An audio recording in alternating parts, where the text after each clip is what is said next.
Bismillahirrahmanirrahim. Assalamu alaikum. Welcome to Suno Tonight with Saadia Afzaal. We're back with another episode of series Islam and the Modern World. In 1948, the Zionist state Israel was established on the foundation of genocide and ethnic cleansing of Palestinian population. The plight of Palestinian population shocked the people living in the Arab countries.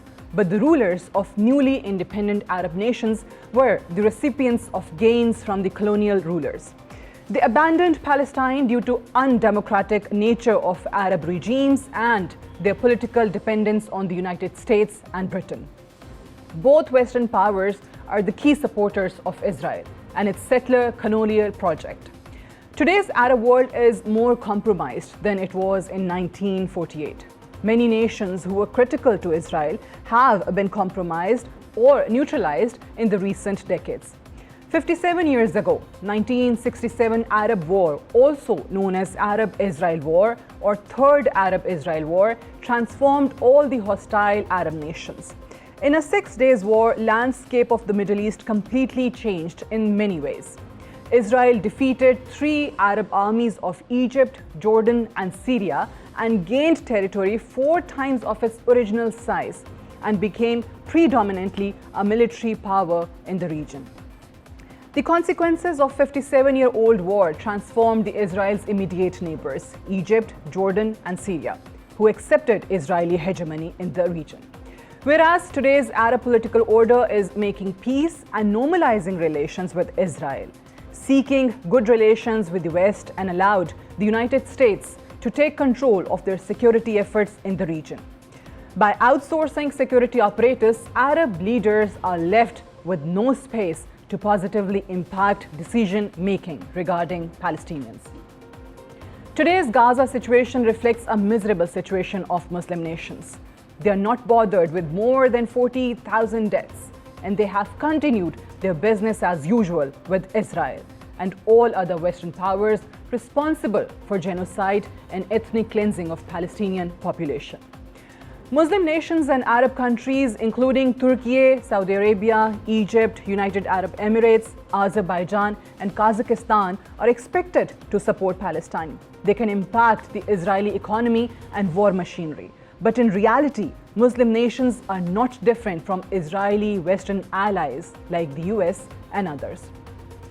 Arab nations including Saudi Arabia, Iraq, Egypt, Qatar, Bahrain, Kuwait and the UAE collectively own the Arab petroleum pipeline company known as Sumed, headquartered in Egypt's Alexandria, is supplying Israel with crude oil and directly helping genocide in Gaza. According to the available data published by independent groups, the Sumed pipeline, which runs from Red Sea to Egypt's Mediterranean port city, Alexandria, provides a regular supply of oil to Israel. The pipeline, which is 320 kilometers long, collects oil from Saudi Arabia, UAE and others before pumping the crude oil to terminals in Alexandria, where it is reloaded to tanks heading to Israel. Out of 220,000 barrel per day imports, 60% come from Kazakhstan and Azerbaijan, 2 Muslim majority countries. Other energy suppliers of Israel include Russia, Egypt and South Africa. Another major Muslim power, Turkey, contradicting public support for Palestinians, allowed to deliver Azerbaijan's oil to Israel. Despite Erdogan's claims of halting trade with Israel, trade continues today. Turkey is supplying 40% of Israel's oil needs. Azerbaijan is an important supplier of oil to Israel via Baku, Tbilisi, Ceyhan pipeline, at the end of which the oil is loaded into tankers that bring it to Haifa.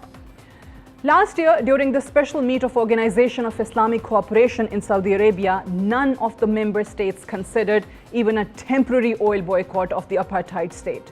This is the highest degree of hypocrisy. Muslim countries provide fuel to keep fighter jets flying, tanks plowing streets, and artilleries destroying buildings, including hospitals. And the rulers of these nations don't feel any embarrassment. Muslim world adopted two-faced policies. However, we must appreciate South Africa, neither an Arab nor a Muslim country took courageous step of filing a genocide case against Israel in the International Court.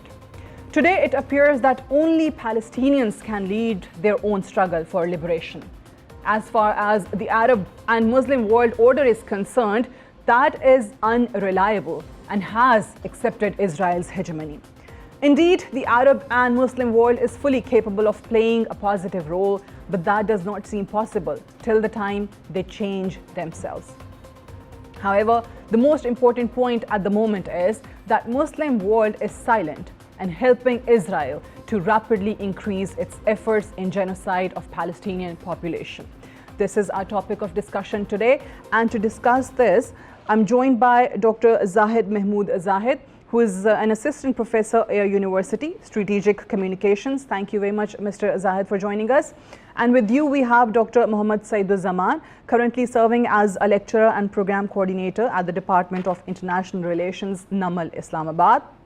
Thank you very much, Dr. Said, for joining us as well. And joining us through Skype is Mr. Sultan Rashid, who's a prominent Ghazalian speaker. Thank you, Sultan Rashid, for joining us. And as always, we have our university students in the audience, and we will be taking their questions for the panel shortly. I'll start with you, Dr. Muhammad Said. First of all, the topic which we are discussing today, that how Muslim countries, in one way or another, are enabling Israel. They're supporting Israel in this genocide of Palestinian people.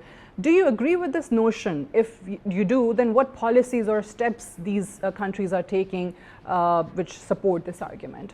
Thank you so much for having me. Okay, this is a very interesting question. If we look into the history, the recent history, like 4 or 5 decades, we come to understanding that since the inception of Israel as a state in 1948, the Arab world and Israel fought major wars. 48, then 1956, then 1967, then 1973. And in those wars, Israel remained dominant. And one of the evidence in this regard is territorial configuration. 78% of the territory is now occupied by Israel. So in the aftermath of these wars, Muslim world, particularly Egypt, who was the leader of the Muslim world, came to understanding that we cannot fight Israel. And what happened in 1979, they signed an agreement. They established peace with Israel. And this is one of the reasons that they are getting aid from United States of America, even in the contemporary time. What happened, Jordan followed this Abraham Accord. And then we move on to like the Abraham Accord of the recent times, like UAE, Bahrain, Sudan. These countries recognize Israel. So the point is, the capabilities of Israel is the main variable to determine the behavioral patterns of the Arab states.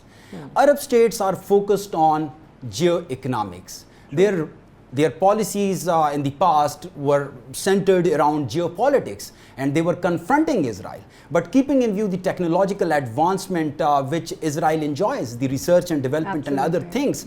So Muslim worlds are feeling, that they are lacking and they cannot confront Israel. So the capability factor is very much important to take into consideration, and it is the Muslim worlds, be that UAE, be that Saudi Arabia, be that Egypt, what they are doing, they are building cordial relation with Israel so that they get maximum benefit out of it.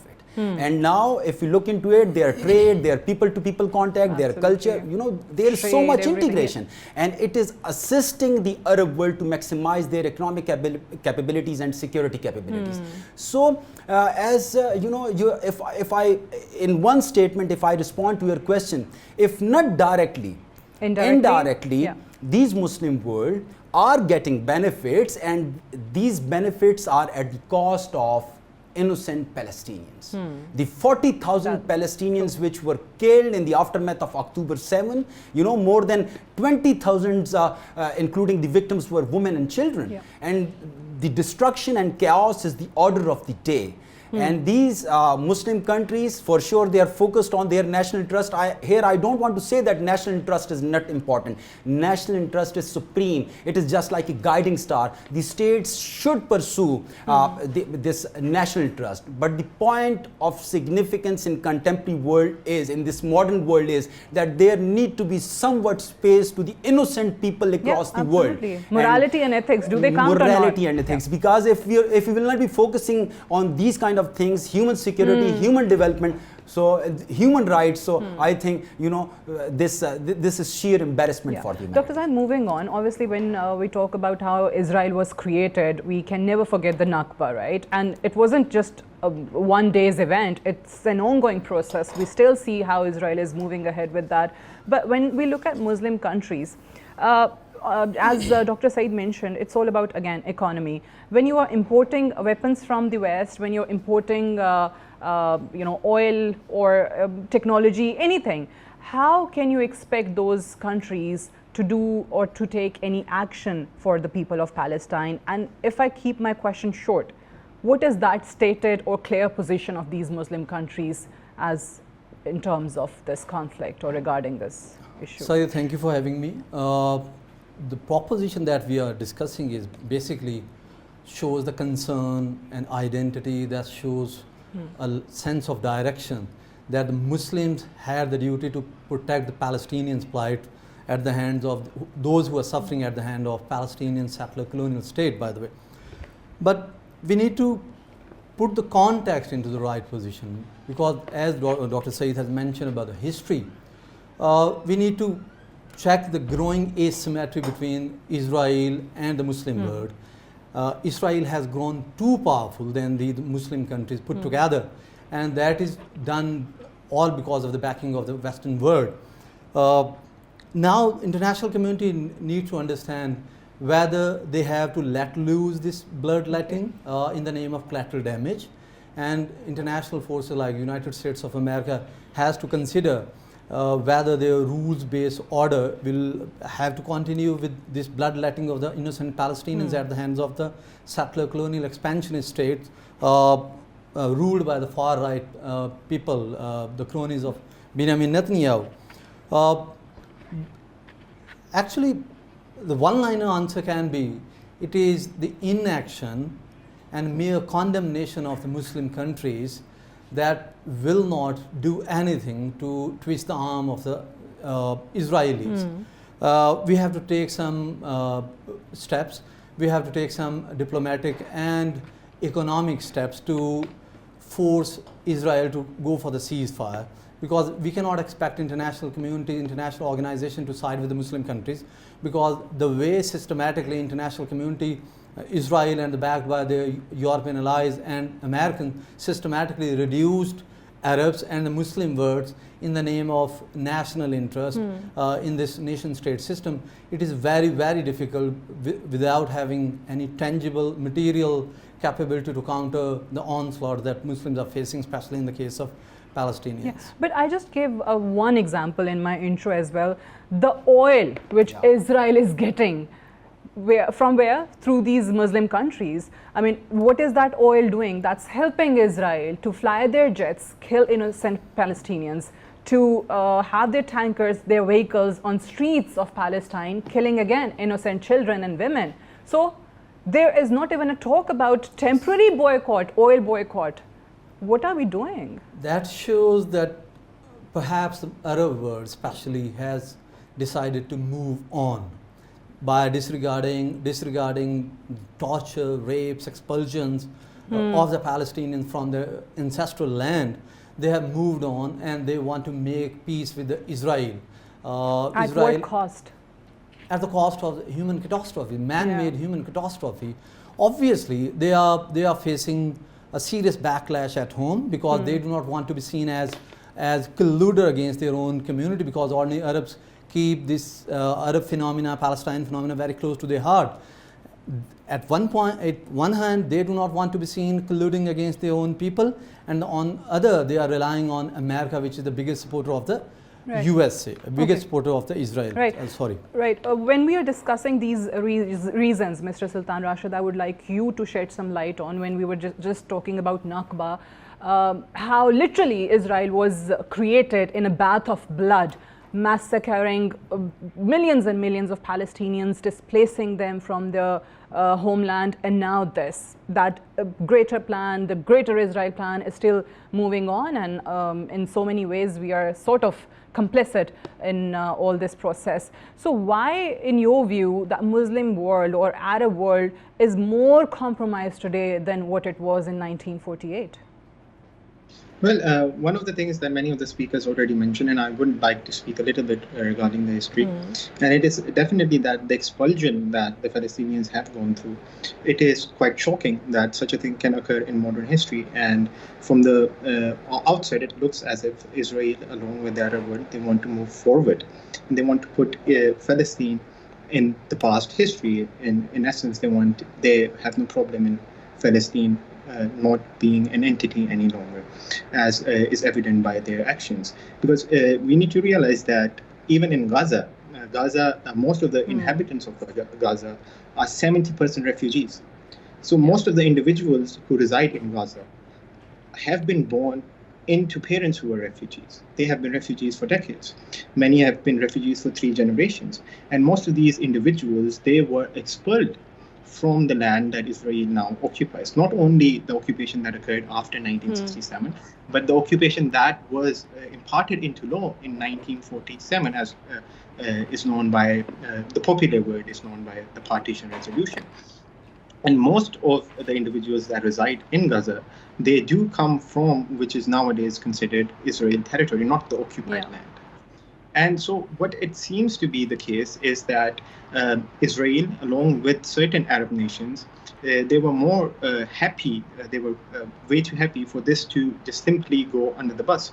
And for all of these things to just simply occur, and for the international community and for the voices of the Palestinians not to be heard. And it seems quite evident from certain interactions and certain media footage of Netanyahu in particular, that he seemed as though he thought himself personally that Palestine was done and dusted with, as if he had already conquered it de facto. And that was the case in which how the international relationships between these nation states were working, based upon obviously their own self-interest or national interest, however way you want to put it. But what was not in the plan was what happened on 7th October, because Israel never in its wildest imaginations would it have thought that Gaza still had the capacity to do such an attack, and which is quite ironic because Netanyahu himself personally gave aid to Hamas. It's not as if Hamas simply came into a vacuum.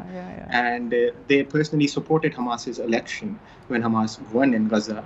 And they also gave them aid in the shape of funds, and some reports even say in the shape of weapons. However, they grew, I think, a bit too arrogant by their national standing, knowing that the Arab states are not doing anything, and knowing that they are backed both militarily, because obviously supplying weapons to a nation that is occupying a force is aiding it militarily, even if you do not put your own boots on the ground.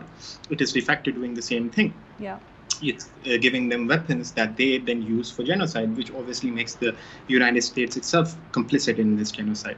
And in terms of why the Muslim states, and I actually do not prefer the word Muslim, they're just nation states. They work on their own secular self-interest, and there's nothing Islamic about these states. Because if there was something Islamic about these states, then there would be an intervention. Because there is no legal reason for why there isn't an intervention. If we want to talk about the South Africa case in the ICJ, but there's a more recent advisory ruling that the ICJ gave to the United Nations, in which they say clearly that there should be measures implemented in the security wing of the United Nations to immediately end the occupation of the West Bank and of East Jerusalem, and to resettle all of the settlers that have occupied these territories back into Israeli territories. So obviously, we know that the Security Council is by no means a democratic system at all, and nations have veto power, and obviously the United States will veto it. However, given the fact that such rulings are coming out and they are neither new, that it is quite evident that a war crime has been committed in front of us, and the only difference between this and the war crime that the Nazis committed in World War II is that the Nazis did not televise it. Yeah, obviously. And when you just mentioned that why do we call them Muslim countries or Muslim nations, there is nothing Islamic about these nations. I think you're absolutely right, because when it comes to this conflict, we all agree on one thing, that they are just looking at their own self-interest. Forget about the call of conscience or morals or ethics. There is nothing happening at that end. We haven't seen these Islamic countries, Muslim countries, or Arab world, I should say, trying to gain some backing for Palestinian conflict at organizations, international organizations, especially like the UN. We haven't seen anything. So on this note, I think we are going to go for a break, and when we come back from the break, we are going to take questions from our audience. Stay tuned. Welcome back. You're watching Suno Tonight with Saadia Afzaal. Today we are discussing how Muslim countries are enabling Israel in genocide of Palestinian people. We're moving on to the audience now. We'll take questions. Yes, first question for Dr. Zahid. Assalamu alaikum. My question is, what role can Muslim majority nations play in balancing their historical support for the Palestinian cause? For Palestinian cause, Muslims have to increase their economic and diplomatic mileage overall, and then they need to leverage that mileage to use great powers, especially the US one, to have two-state solution in the region. And we have to move beyond rhetoric to the reality. Generally, we can see Arab world, and especially the Muslim world at large, that they are sitting idle, witnessing as silent spectator this massacre going on, as if they do not have any leverages, they do not have any influence over Israel. There is a living testimony the way Saudi Arabia used its leverage and influence while winning presidential immunity in the case of Jamal Khashoggi for the Mohammed bin Salman case. That shows that Muslim world can use their diplomatic clout vis-a-vis Israel and United States of America, given that Middle East is located in a very significant geopolitical and geoeconomic location. That's how they can balance their relationship with the East and the West. Right. Another question, please. My question is that why we are not boycotting these companies so that our economy and could not get to the those army. Right. I think that's a very valid question. Why haven't we done that at a state level, at the government level? See, if I critically look into this question, I come to understanding that we live in a global world. And we must understand that this global world pushes us to adopt certain patterns. So with respect to economic cooperation, economic integration, and these multiple national corporations, these are very much important for the functioning of the economy, not only at the international level, but also at the national level. These companies play an important role in Pakistan's economy. See, we have unemployment. More than, if you look into the statistics, Pakistani youth, which is like 60% of the total population, they are experiencing unemployment. So I know that these multinational corporations are in one way or other supporting the cause of Israel. But at the same time, I understand this, that these companies are very much important for the economic stability in Pakistan. Pakistan is experiencing economic instability. If you look into this GDP, GNP, unemployment, per capita income, we come to understanding that we are facing enormous challenge in this regard. And this is why, if you look into Pakistan's last policy, first ever published or shared with the public, so they mentioned geoeconomics. What was the good reason behind it? It was for the attainment of economic gratification, for the maximization of economic capability. Having said this, let me say, if we want to confront not only, if it's not about Israel. If we want to meet the challenges of contemporary times, we must maximize our capability. To conclude, I'm not saying that we should allow them to support Israel or any sort of inhuman act across the globe. But what I want to focus on, I want my students to understand, we should maximize our capabilities. The fault is not in our stars, but in ourselves. If I am not doing something, so why I'm going to criticize them? Right. So yeah. Yes, your question, please. Assalamu alaikum. My name is Mohammad Sibghatullah, a student of English Studies from Namal University, Islamabad. My question is that what challenges do Muslim countries face when trying to support Palestinians, and how do these challenges affect their ability to support the cause? Right, those challenges. Mr. Sultan Rashid, would you like to answer this question? Firstly, the most evident answer to that is that there are military bars that do not allow some countries to support Palestine. So, for example, Egypt has the only border with Gaza, which is called the Rafah Pass. However, when Egypt was trying to just get across humanitarian aid, not even aid that they themselves were given, this was largely international aid that was being sent to Egypt and from Egypt to Gaza. Israel effectively bombed that area. They bombed Rafah. They bombed the entire corridor, which is called the Rafah corridor, and they did not allow that humanitarian aid to get through. So in essence, they did not want the people that they were genociding to get water, to get any sort of food. But the question then arises is, what is Egypt supposed to do over here? Is Egypt supposed to do an cross-border operation to just get across a few trucks? Now, obviously, the impulsive answer would be yes, that they should be doing that, because obviously we're trying to get humanitarian aid to individuals who are literally starving to death. However, in terms of their own practicality for Egypt itself, it would not be feasible for them to attempt such an operation.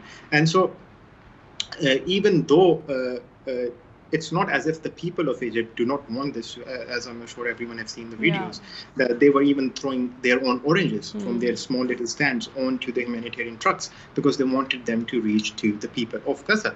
However, the question becomes that when the enemy is bombing the literal corridor, how are you supposed to get aid across to the people of Gaza?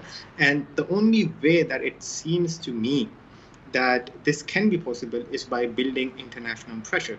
And international pressure will not be built by the states themselves, as we have already discussed. They are more than happy to just let this slide. The international pressure would be built by the individuals themselves, even though it may not seem effective. But it is effective in the long run, which is protests, which is boycotting different brands and different companies. And I do disagree with the answer that the professor gave, and I will elaborate a little bit on why. I don't think that the aim of boycotting a company is to get rid of that company or to bury it. The aim of boycotting a company is to make them change their perspective by giving them economic detriment if they continue their policies. So if they have policies that support Israel indirectly or directly, the purpose of a boycott is not to get rid of the company as a whole. The purpose is to get rid of those policies within the company. When the company experiences some sort of economic detriment, then it reevaluates its position in the region and changes its policies. And this is something that we have seen in the past months, in the past 4 or 5 months. There are many companies that have changed their perspective on things, especially on their support for Israel. And so for even if we want to look at some big companies, let's not name small companies, McDonald's had made countless different statements saying explicitly that they do not support anything that Israel is doing. And they have made statements that try to basically put water on the fire that their support has brought onto them. So the purpose is not to get rid of them, push them to disassociate themselves from this genocide or all these inhumane activities which are going on. Exactly. Okay, right. We're going for a short break. When we come back, we'll be taking more questions from the audience. Stay tuned. Welcome back to Suno Tonight with Saadia Afzaal in this series of Islam and a Modern World. And today we are discussing how our Muslim countries or Arab world has been accomplice in this genocide of Palestinian people by Israel. Yes, your question, please. Assalamu alaikum. Walaikum assalam. My name is Mohammed Bar-Aks, BS International Relations at Namal University. I want to say something. As you all know that Palestine is a very sensitive question.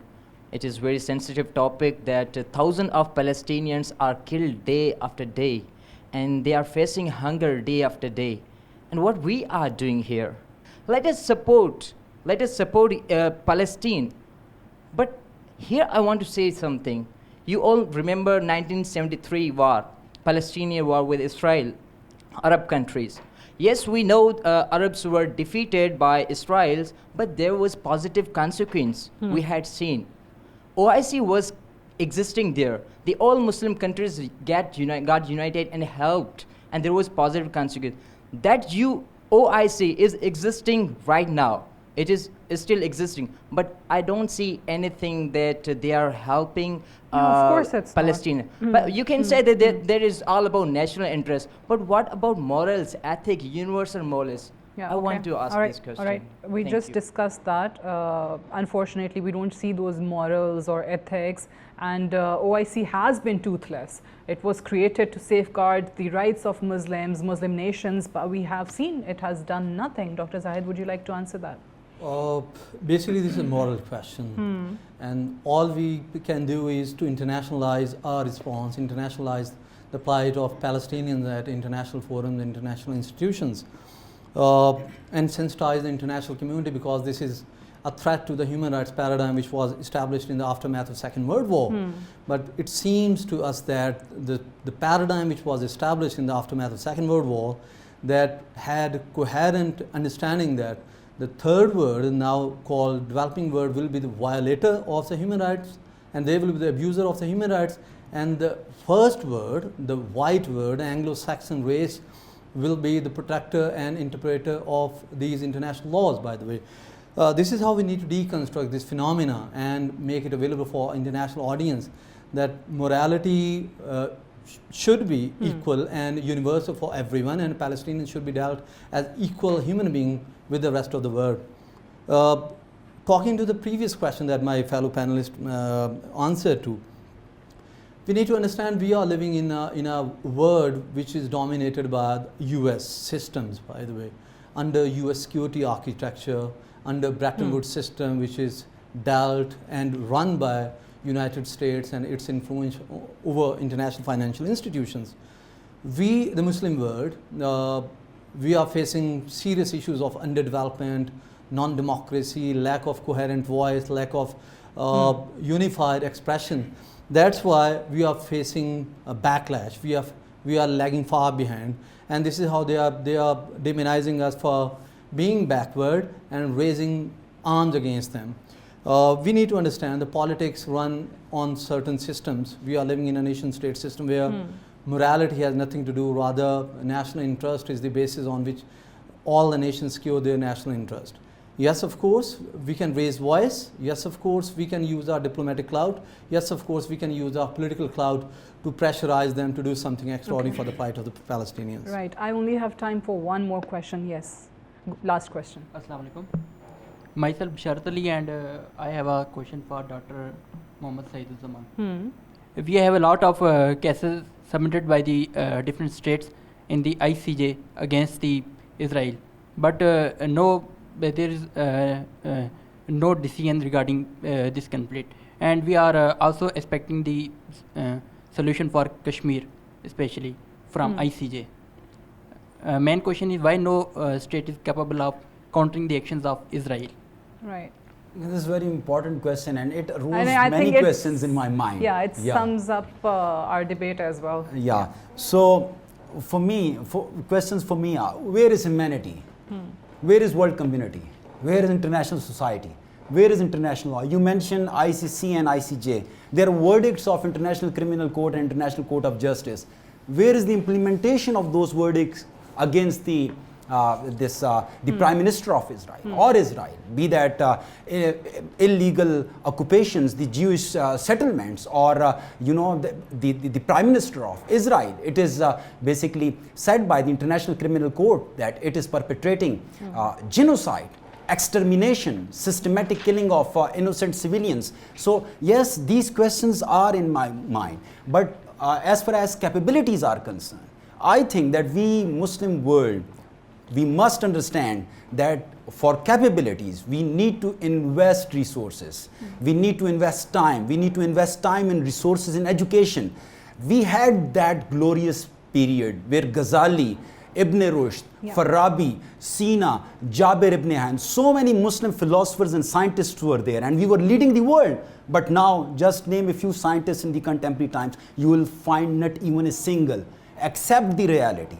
So it is the intellectual inability, it is the weak capabilities of the Muslim world which makes them, incapable to confront Israel. So what is required to be done? Who have got money, who have got all the resources, who are filthy rich, they haven't even invested in this regard. They need to invest. So what is the answer then? What is the answer then? The answer is invest in research and development, invest in education, come up with scientific development. The world witnessed this scientific revolution 200 years back, 300 years back. We are still living as a traditional society. So investing in research and development, science, I think we can maximize our capability, and at the same time, the most important thing is will. Do we have a will to support Palestine or Palestinian cause? No. Right. We should come have up that with will and maximize your capabilities in Yeah. science and technology. Yes. On that note, I have to wind up here. Dr. Mohammad Saeed-ul-Zaman, Dr. Zahid Mahmood Zahid, and Mr. Sultan Rashid, thank you very much for joining me on today's show. That's all for tonight. I'll see you tomorrow. Good night and Allah Hafiz.